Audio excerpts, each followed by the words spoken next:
Good afternoon and welcome to the Creating Active Schools Framework webinar hosted by Public Health England, Yorkshire and Humber.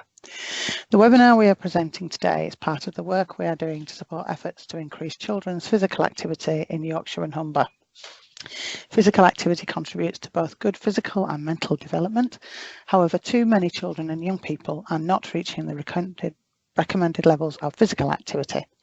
We know that there is a strong link between attainment and educational outcomes and the health and well-being of pupils. Schools and colleges play a pivotal role in helping to develop positive physical activity habits by raising awareness of the importance of regular physical activity and by increasing children's exposure to fun and varied activities, as well as creating more active environments so that pupils find it easier to simply move more during their day. Importantly, schools and colleges are uniquely placed to support the most inactive pupils, as well as the wider school community, to become more active. Today's presenters have been pivotal in the development of the Creating Active Schools framework and bring their own insights and experience to the development of this whole school approach. Firstly, we will hear from Dr. Andy Daly-Smith, who will present the evidence for the whole school approach to physical activity and how the Creating Active Schools framework was developed. Ian Holmes will then share his practical experiences of the implementation of the approach in his primary school in Leeds for both staff and pupils. And finally, we'll hear from Dan Wilson, who will highlight the policy drivers and funding sources available to support the implementation of the Creating Active Schools framework. Thank you for the introductions, Nicola. So I've only got 15 minutes, so I'll fly straight through. So the first question was, why did we feel the need to develop a whole school physical activity framework? And there were three key themes for the reason behind this. First, some recent research done by the team down in Cambridge with Rebecca Love and Esther Van Sluis found that whole school programmes have little, if any, effect on daily moderate to vigorous physical activity levels. Second, the UK actually doesn't have a whole school framework unlike other countries. But where frameworks exist, we've found that actually they're developed from a theoretical basis based on what's in the research rather than a co-production working with multiple different stakeholders who have different perspectives. And finally was recent UK policy that's come out, and the recent UK Healthy Schools rating scheme tends to have a narrow focus on singular interventions, whether they be active miles or active travel policies. But alone, what's been shown is that these interventions don't have a significant effect on physical activity, or less of an effect compared to what we call multi-component programs. But then the issue with multi-component programs is that the implementation of those programs is very varied, and that actually we need to look beyond the interventions themselves and look at the whole school system to support the underlying interventions that we then put in place. So what did we do and how did we do it? We organised a conference in partnership with Yorkshire Sports and Public Health England that was kindly sponsored by Twinkle, and we invited head teachers and governors from the Yorkshire and Humber region to look at how do we enhance academic performance through physical activity. So that was day one, and then day two we invited 50 stakeholders that we specifically selected, and the stakeholders represented these circle groups. So we had active partnerships, head teachers, public health, researchers, active schools coordinators and teachers. And then once word got out about the conference, we were then approached by a number of different groups. So we had the Sport England local delivery pilots team, we had international researchers fly in from the USA, Norway, the Netherlands, and we were also approached by national organisations in sport, physical education and health. So we had representation from the Youth Sports Trust, from the Active Partnership Network, Public Health England at a national level, and also AFPI as well took part. And these were all the people who took place. So you can see lots of different people representing lots of different stakeholder groups and lots of different academics as well. So we had academics from across the UK, including Loughborough University, Edge Hill were involved in the design, as were Cambridge. So we have truly brought together some world-leading experts to help design the current iteration of the framework. The aim for the day, or for the framework, was to support every child to increase their physical activity levels, working towards achieving 30 or 60 minutes physical activity per day. So to start the process, we split people into what we called mixed stakeholder groups, same stakeholder groups, and working as an independent participant. So the same stakeholder groups were tasks where all the head teachers were together, all the teachers were together, and so on. And then the mixed stakeholder groups, we brought a representative of each stakeholder group, so one head teacher, one active partnership, one researcher, and we formed 6 mixed stakeholder groups, and that's where the co-production took part. We then used something called the Double Diamond Design-Led Approach, which is from the Design Council in 2005. If you're interested in this approach, if you go onto Google and type in those words, you'll find lots of material about this approach. We modified it slightly because we used these different working groups to focus on different elements of the task.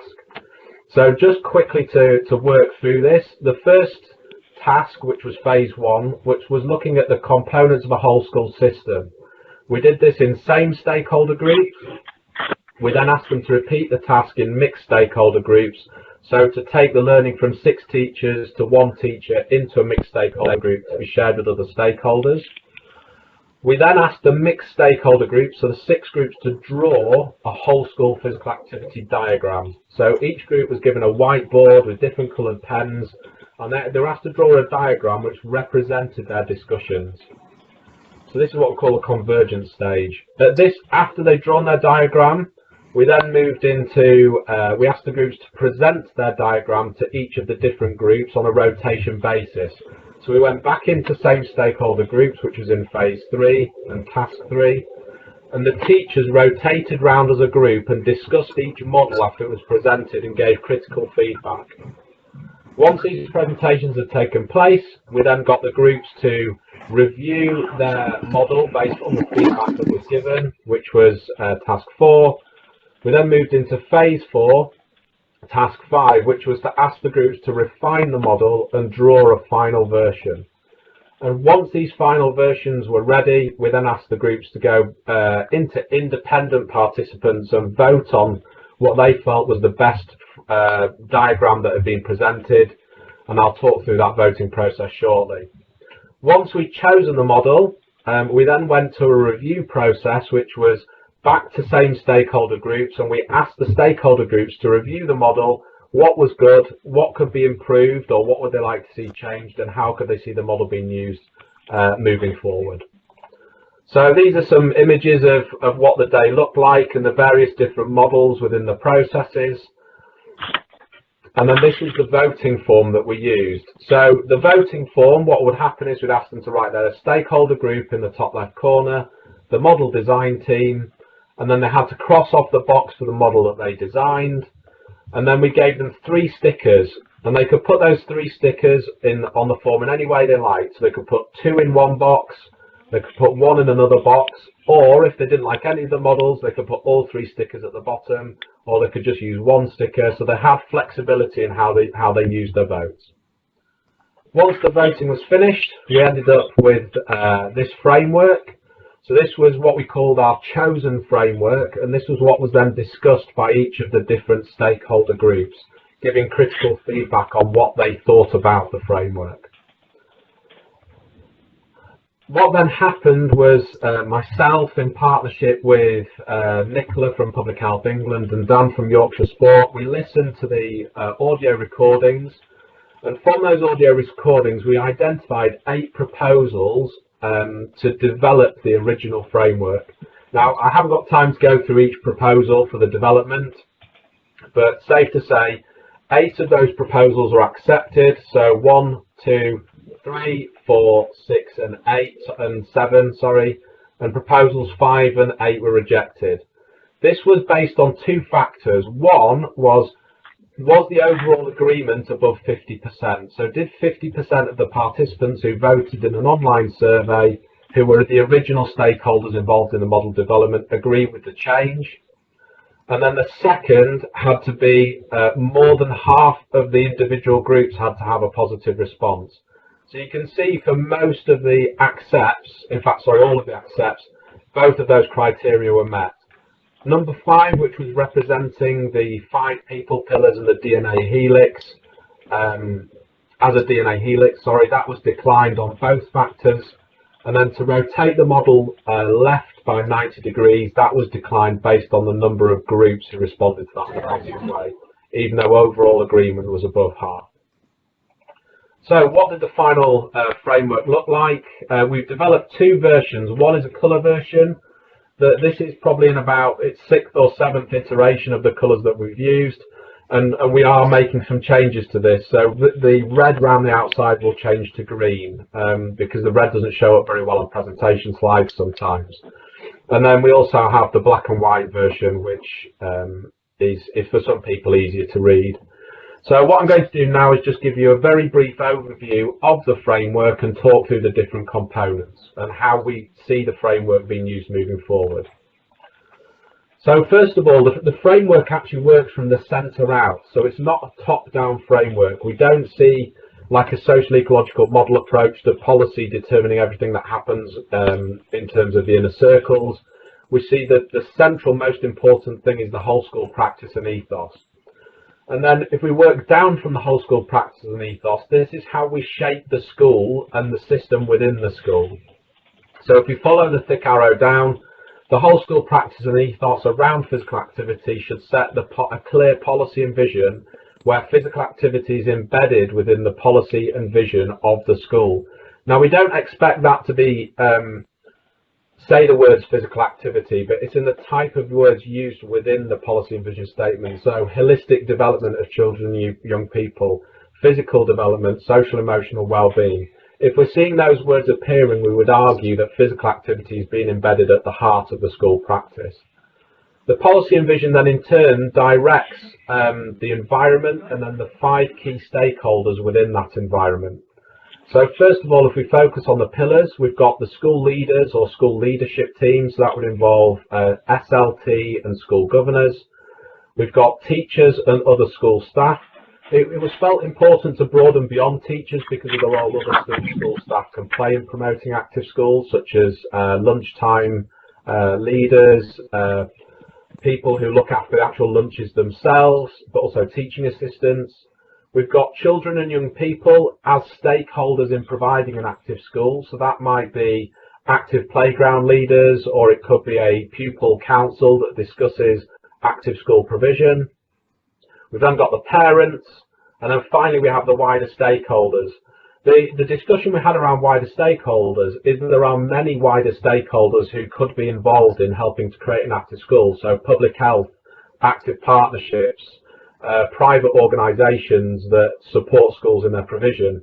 We didn't have the space to articulate all of who these were, but what we would see is the implementation that sits underneath the model would start to articulate the roles of each of these stakeholder groups. Surrounding the stakeholders, we then have the physical and social environment. So the physical environment would be anything from the classroom space and looking at the use of chairs, right out to the green space that a school may have, or the playground and the markings on the playground, or the inside school sports hall or gymnasium. The social environment represents the conversations that take place in the school. Is there a social support network? Is there a community of practice? You know, on a simple level, it's, do teachers talk about embedding physically active learning? And are they supportive of each other? Is this recognised in staff meetings where time is given to one side to discuss some of these initiatives? So all of this together then feeds down into what we've determined are our 7 opportunities or segments. And we've layered these in a particular way. So curricular lesson or non-PE curricular lessons are seen as the best investment for physical activity. And that's based on the research literature and a recent systematic review and meta-analysis. We've then worked left with school-based segments or opportunities, working from the most prominent with the largest effect to those of the least effect. So we then have physical education, which is controlled by teachers, and therefore pupils don't have choice, but they engage in what the teacher determines. We have break and lunch where pupils have a discretionary choice over what they engage.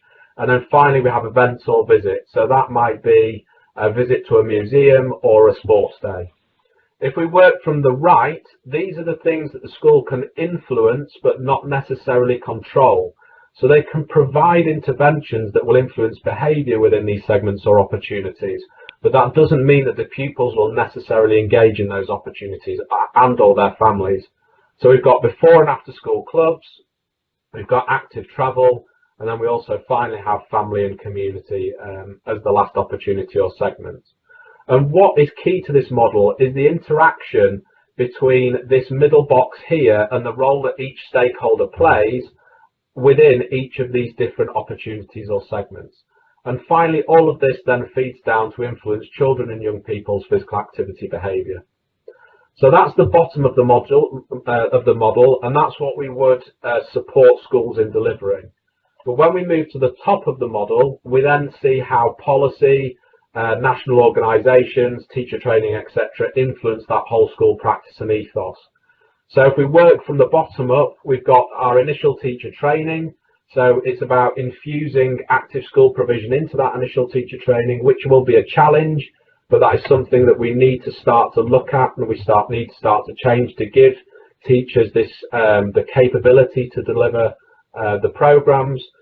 I think where we're probably at the moment is the in-service training. So looking at CPD to train the current teaching workforce to enhance their provision across those 7 segments, but also in creating the school system that would embrace an active school approach as well. We then have what we call capability, opportunity and motivation. So that some of you may be familiar with this. So this is Mishy's COM-B model. So we've borrowed the COM-B model, we've placed that within the whole school framework. So the capability of both the pupil, the teacher and the system and the wider stakeholders to deliver, the motivation to want to deliver, but then also creating the opportunities within the school day to be able to deliver across those 7 segments. And there's more factors that feed into that, and what I would recommend is to read Mishy's original paper from 2011 to look at how capability, opportunity and motivation are shaped in terms of changing behaviour. And then finally, we have what we call the national organisations and policies. So in a UK context, this would be the Department of Education, Department of Media, Culture, Media and Sport, but also looking at organisations like Sport England to actually start to set the policies that will dictate what tends to happen within the whole school practice and ethos. And obviously a key one as well is Ofsted to look at the governance of that within the school system. And then surrounding everything is the how and why, so the evidence of the effects of physical activity. So we need to make sure that children and young people, we're basing our intervention design and the interventions that we select on the best quality evidence.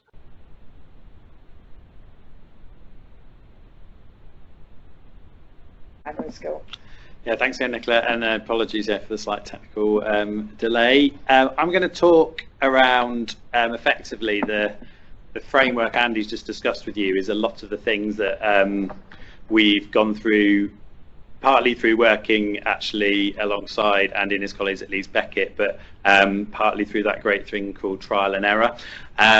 We have started around looking at our vision. So Andy talked about this whole school ethos around physical activity, and when I joined Thorner back in 2015, we were very much starting, as I call it, at ground zero. So actually lots of sedentary behaviour, even in PE lessons you could argue that physical activity was at a minimum. So we have literally built up from almost nothing in terms of how we provide for the children at our school, and through this talk hopefully you'll see by the end the impact it's having, even though we're very much still on that journey.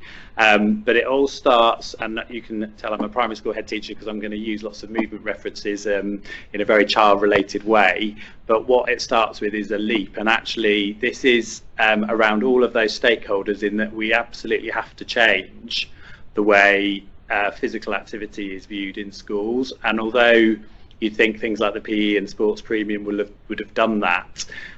Even the article in the TES last week around this research, which said running and jumping in schools improves academic attainment, is the sort of headline that makes a lot of non-specialist practitioners very fearful, because they're worried about behaviour in the classroom.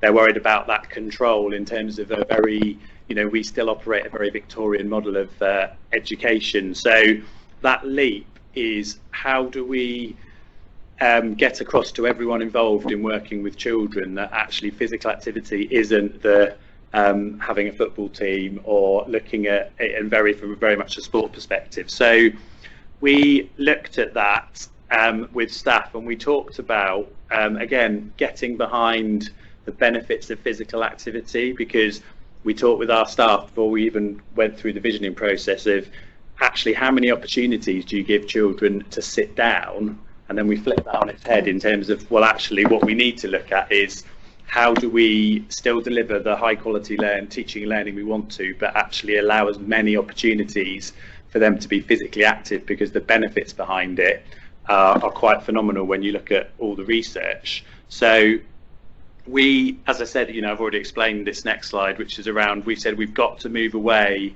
from the traditional concepts of school sport in some ways. Don't get me wrong, we still provide those opportunities and we still highly value them, but if you are looking at every child and that inclusive nature of physical activity, it's about igniting their passion for being active, and therefore you have to involve the children and you have to give them as many different varied opportunities to be physically active as possible through your both curriculum offering and then the wider offering that Andy talked about in terms of things like after school clubs, and even in the way we provide our PE lessons. So that's very simply the start of our vision, which is about making our school an inspirational place to learn and play.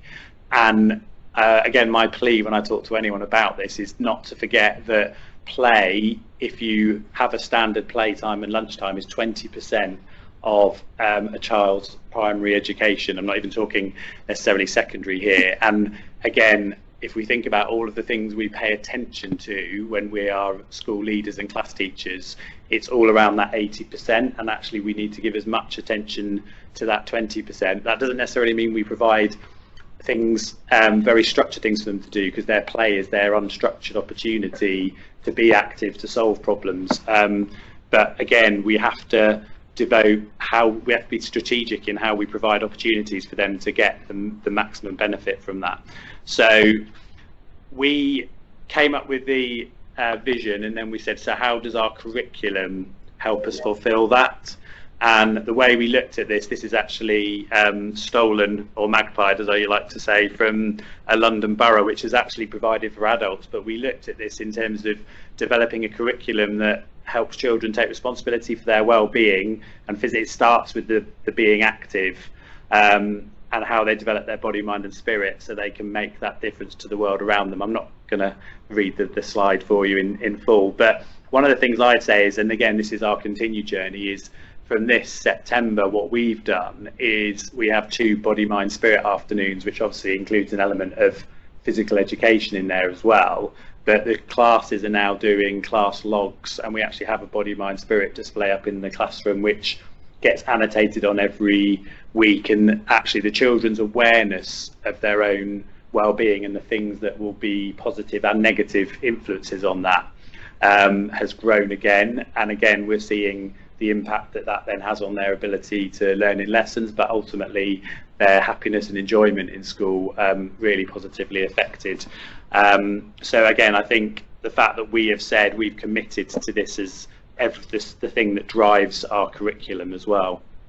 But in doing all of that all sounds very grand and a great sort of high level strategic approach, but actually it's how do you then support teachers on the ground, the people you're expecting to deliver this day in, day out, and that is ultimately got to be through small steps.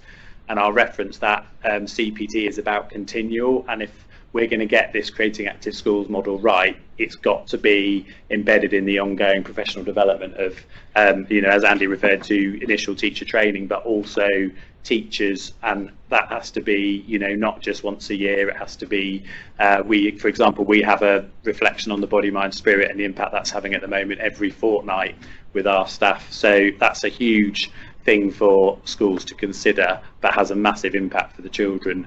And it's really important to look at where you're starting from. So this Couch to 5K is actually not to do with the children as such. It's actually thinking about the staff, because the biggest issue is that staff will have very much their own pedagogy, their own experiences of physical activity, and we're not going to just change them overnight because the research studies come out to say that this is beneficial. You've got to work with your staff, you've got to unpick their issues with why they wouldn't necessarily choose to deliver physical activity, particularly through lessons is a good example, and that's something we've really tried to address, in that we've tried to look at what small steps can we put in place to have a really big impact. So where we started at with as a school was we had a look at our timetable, and we looked at some research, not just around physical activity but also around attention span, and we tried to unpick our timetable and said, teachers were getting frustrated and saying, the children can't focus for the hour of a lesson, and why is that? And we had a look at that together, and we said, so what could we do? What will help them improve concentration? Surprise, surprise, physical activity will have a really positive impact. So we then involved them in coming up with solutions, and what we looked at was a solution around how do we change our timetable and look at how we then have a positive impact on not only the amount of activity children are getting, but also their ability to achieve in their lessons and stay focused. So just to explain, the colour coding here is blue is effectively they're pretty much sedentary, as in they may be slightly up and about, but generally sat down either on a carpet or at their desks. Your green is there is movement, but it's probably your low physical activity levels. Orange is your mid physical activity levels, and red is your high intensity or moderate to high intensity. And all we did was we said one of the things is our vision was around being inspirational, and we said we want the teachers to take 2 active breaks with those children. That might be something like a daily mile, it might be playing TIG, it might be having to stay indoors and playing a game of Simon Says, but using physical activity as the movements to follow. But again, it was with the teacher, but very much based on feedback from the children on the sorts of activities they'd like to do. We encouraged staff to try a lesson. We did a separate training around physically active lessons, and the session 2 that's highlighted green there was, we said try using, and initially we went for off-the-shelf resources like Tagtivate, like Maths of the Day, which is now Teach Active, to give them that, well actually there's a ready-made resource that you can try in your maths or English lessons. And we looked at those elements and then looked to see what impact that would have. The other thing we've introduced, which I've actually included on this slide now, is with our lunchtimes we've operated something called OPAL, which is an accreditation scheme which is around outdoor play and learning, and that's something we've really gone for in the last 6 months as well. And part of that has been installing a welly rack for every single class outside. We've completely opened up our school grounds for the whole year, so there's none of this. So it's winter, you're not allowed on the field. The children go in the woods. We have a wooded area in school. They go in the woods at lunchtime. I saw one of the children using one of the containers that we'd kept some of the dressing up clothes in for lunchtime. It had wheels on and they were wheeling each other around as though they were like toboggans around our school track. But that's all unstructured, and it's all very much led and directed by the children, so they're finding organic and natural ways to be physically active. In terms of those active breaks, again, some staff, even though we were saying play TIG, use the track, motivate the children, even then some were saying, well actually I need other ideas. So we generated timetables that staff could use, and again part of that has been around the staff that have found it easier to work with. We've said, right, can you go and support these other 2 members of staff? So it's that sort of ripple effect of identifying who's doing it and doing it really well and saying, right, you need to go and share that with another 2 members of staff within school. Other things we've done, as I say, we've talked a little bit about active learning in classrooms, but also the hall isn't used the whole week round in terms of the PE lessons, so we've timetabled that for physically active learning. And we put whiteboards up in our hall, so again, you're trying to facilitate that ability to use different environments to support physical activity. We trialled pretty much every resource out there around active learning, because we're, again, trying to, with our staff, say it's okay to make mistakes. You try things, you work out what's effective, and then, you know, we either take them on board or we move on. As we've, as I say, we've developed that outdoor play and learning, and we've also done a lot around supporting our vulnerable and pupil premium children about going to these external events that Andy referenced, and actually the impact from children's surveys, which I'll talk about a bit later on, has been quite phenomenal, even on that front. So I'm not going to talk through every bit of this slide because I have sort of already referenced most of it, but this is a model of all of the areas as a school in the last 3 or 4 years, and I would like to highlight that, because you cannot do all of these at once. You really have to target that small step approach and really ensure it's embedding before you move on to the next thing. But it's all based on that body, mind, spirit curriculum, and that is fundamental to making all of those other cogs within it work effectively.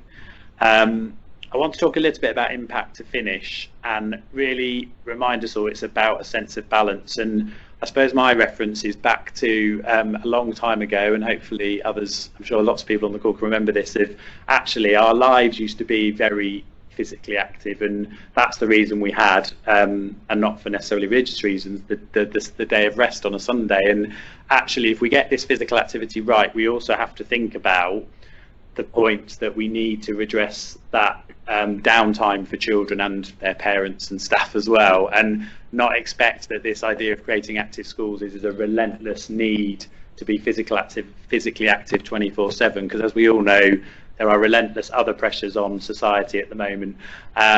So I just wanted to say that, because I think that is really important to balance that into any strategy that you're going to come up with in whatever area you're working in.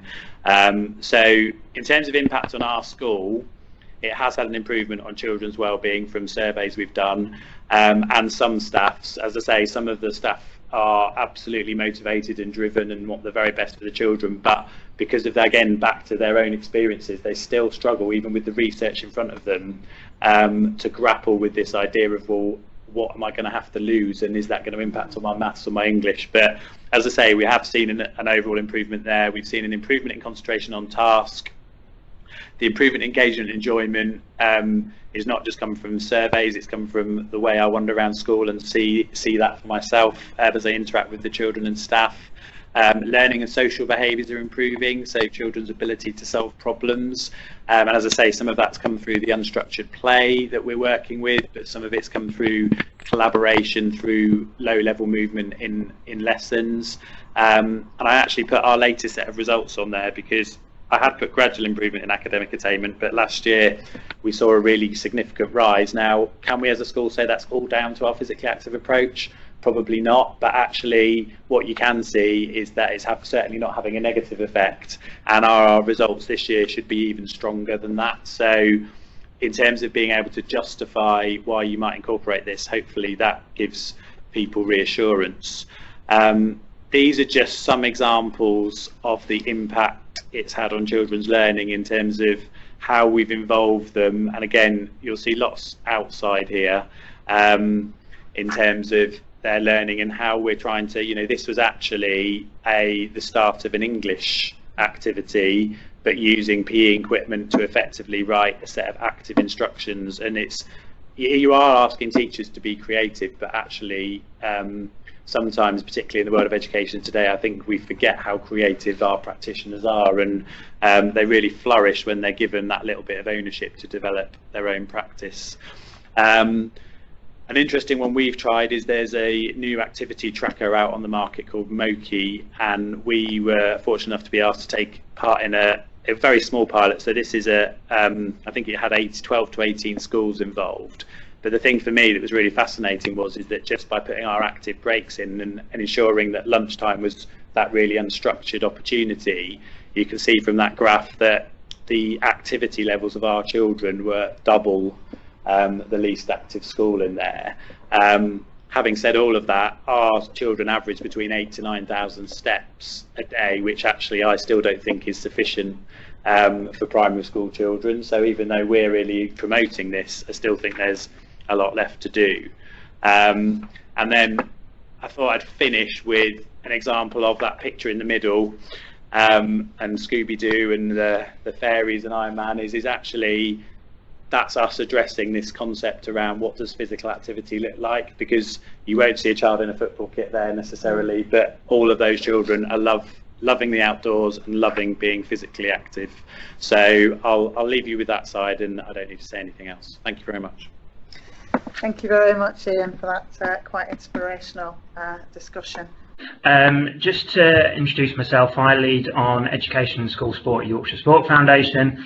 I've also been recently seconded to lead on the school implementation side of things for the local delivery pilot in Bradford, which really looks at how this framework is being implemented directly in schools and how we're working with school leaders and school staff to make it work. And I'll talk a bit more about that in a moment. But before I do, I'd just like to talk about the potential finance and funding that's available to implement this in schools and for wider stakeholders, and also around the policy drivers that we can use to support its implementation in and around schools. So just a couple of suggestions, just a couple of ways that it can be used. It's worth just saying initially that the idea behind this framework is that any of the policies, any of the things that we want schools to start doing should be sustainable. School budgets are being squeezed, and if we want things to really make a long-term impact, it's got to be low or minimal or even non-existent funding required to do it. This is all about behaviour change. And although there might be some initial kickstart funding that you might need for an intervention or equipment or training, actually it should be minimal cost going forward to actually make a long-term impact. Saying that, there are things out there that may be able to put some additional funding to support some of this into place. The examples I've shared with you at the minute are around local delivery pilots and school sport and activity action plan regional pilots. So Sport England have got about a dozen or so population-sized funding initiatives all across the country that are looking at various things, of which physical activity is the main driver to increase physical activity level, population level in various parts of the country. And each of those areas have been able to develop and shape what that looks like for them. And it's very much action learning, really about trying things to see if they work, and if they don't, as Ian said, to move on. Admittedly, not all of them are working with children and young people, but a fair few of them are. And there's huge amounts of money going into these local delivery pilots. So the work that we're doing in Bradford, for example, is very much focused on children and young people. They've been able to finance this pilot we're doing in 12 schools to really see how we can work with those school leaders to try different things and see if they work. And the overall impact of that is being very closely researched and monitored and fed back to Sport England. But then there's also the recently published School Sport and Activity Action Plan, which, although there's no specific details that have emerged yet, it was only published in the summer, cross-department action plan. There are lots of commitments and actions in there that lend themselves to embedding physical activity throughout the school day. There's a big emphasis on the 60 active minutes a day, and we foresee specific details regarding each of those actions coming out over the next few months. So the more of those that are attributed to physical activity in schools, the better. One of which is around these regional pilots specifically for schools. We're anticipating they're not going to be dissimilar to the local delivery pilots and may just focus on action learning projects within schools but across a region or an area. There's also the primary PE and sport premium and pupil premiums. Ian mentioned earlier about using the pupil premium, which is worth around £1,300 per pupil that's from a disadvantaged background claiming free school meals. And then there's the primary PE and sport premium, which is worth about £19,000 for every primary school in England. And that one specifically could be a driver for a lot of the intervention, a lot of the framework intervention ideas. In particular, I want to share with you the 5 KPIs for the sports premium. The most relevant of those, I think, the key driver for us in terms of embedding this framework in schools will be around using the profile of PE and sport to use it as a tool for whole school improvement. Now, what that means is to not necessarily think about physical activity in terms of sports or after school clubs or competition, but how can that physical activity resonate throughout the school day and have an impact on wider messaging. And I wanted to break that down in a little bit more detail. And when we start talking about policy drivers, I think we've got to be very careful around what will resonate with school leaders if this is going to work. So traditionally our messaging has been around improving childhood obesity levels, or increasing fitness levels, or sporting competency, or even getting more kids to participate in competitions. Those messages for school leaders that have got tons of other priorities that they're thinking about on a day-to-day basis in terms of budgets and staffing and outcomes around SATS results and Ofsted, those 4 policy drivers there really aren't going to go very far if we want this to be whole school. We've really got to think about the language we use with schools and how we can pitch these initiatives and this framework in something that's going to resonate better with them. For example, talking about whole school improvement. How is this framework going to drive up standards across the school? Things like mental and physical health, improving attainment, as Ian said, using things like active maths to drive up standards in SATS results. Improving behaviour.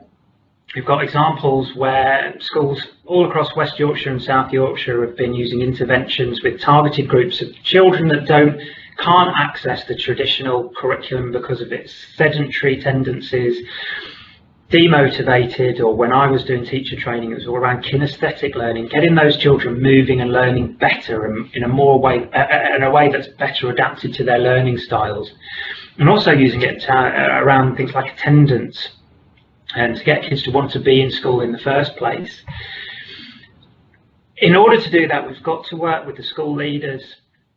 As Andy said, it's about talking to the head teachers, senior leadership teams, governors, multi-academy trusts, to really start with the vision and mission of each individual school and work with its leaders about how we can start implementing some of these ideas into that so that the language starts becoming common.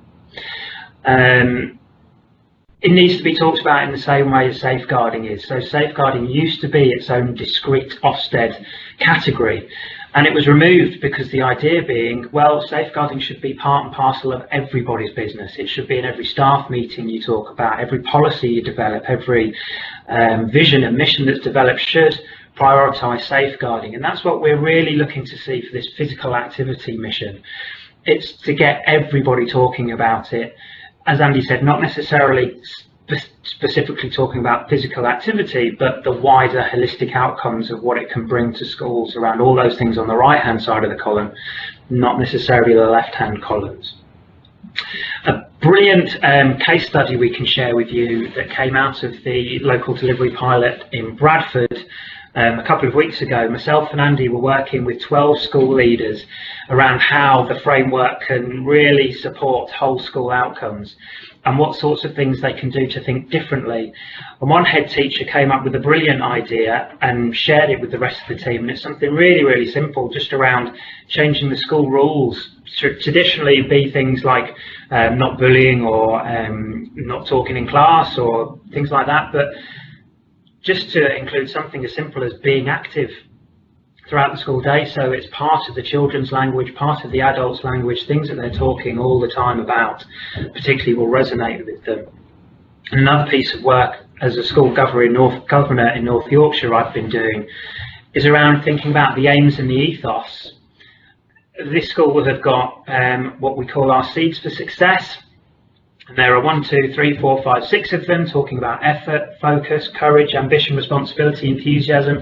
It's the things that the kids are talked about in assembly, in PSHE lessons. Why is physical activity not in there? It absolutely should be. So it's about small changes that don't necessarily cost anything, but can really resonate throughout the whole school and drive that change. Other policy drivers wouldn't take too long before we come to the obvious. The new Ofsted inspection framework is, on all accounts, moving away from prioritising data and results, and has got a bigger focus on the whole curriculum and how the curriculum is shaped to meet the needs of pupils within that school. And they've changed some of the categories, and I'm going to share some of the changes with you because I think it's particularly important that some of this stuff we've been talking about really can figure in some of those conversations with inspectors.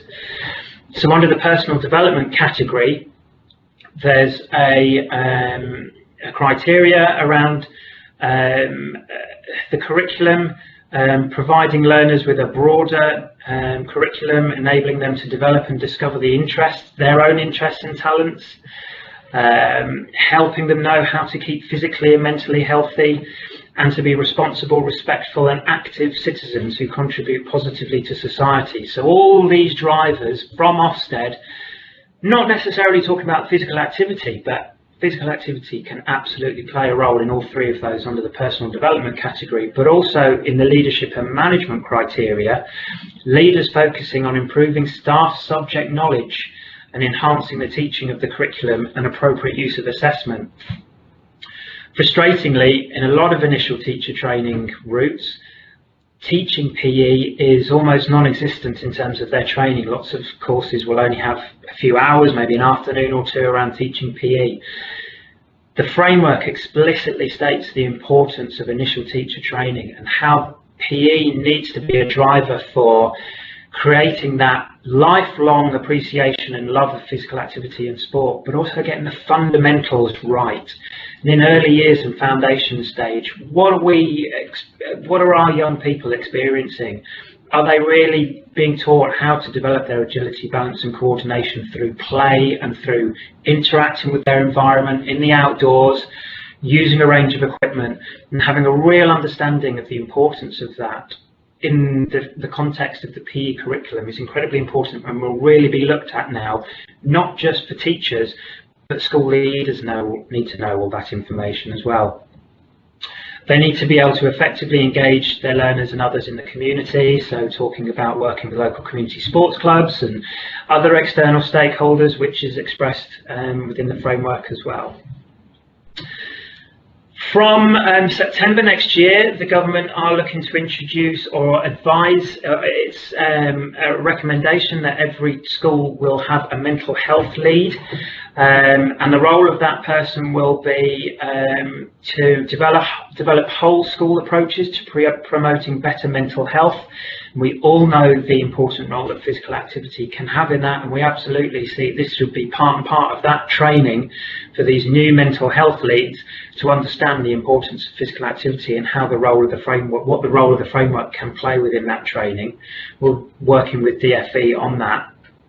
And also the new relationships and health education curriculum, which will also start from next September, will again be looking about, explicitly talking about the benefits of leading healthy lifestyles. It says they're making sure that children and young people learn how to recognise when they and others are struggling with mental health and how to respond. The responding element is, can we make it really clear about, again, the role of physical activity can have in improving mental health conditions. And the final policy driver I want to share with you is the Healthy Schools Rating Scheme. Admittedly, it's in its beta phase at the moment, so it's only been tested very light touch across the country, but it's currently embedded in the Active Live survey that Sport England conduct across the country. It's the government's national survey around sports participation, and it's embedded in schools it's conducted in schools through an online survey. Children throughout the school will answer questions around physical activity and happiness and other health outcomes. And since the summer term last year, or this last academic year, the responses from that survey will now contribute to the school getting a healthy schools rating. That's bronze, silver or gold. So although we're not advocating that schools go out of their way and start doing this if they're not part of the national sample, going forward we'll be putting pressure on Sport England and DFE to tighten up on the scrutiny of this survey, so that the framework should be embedded through that, and the questions that children and teachers are asked will reflect some of that learning that we've gathered and some of the requirements of the framework. So again, it's something to look at going forward that will hopefully drive the implementation of the framework for us.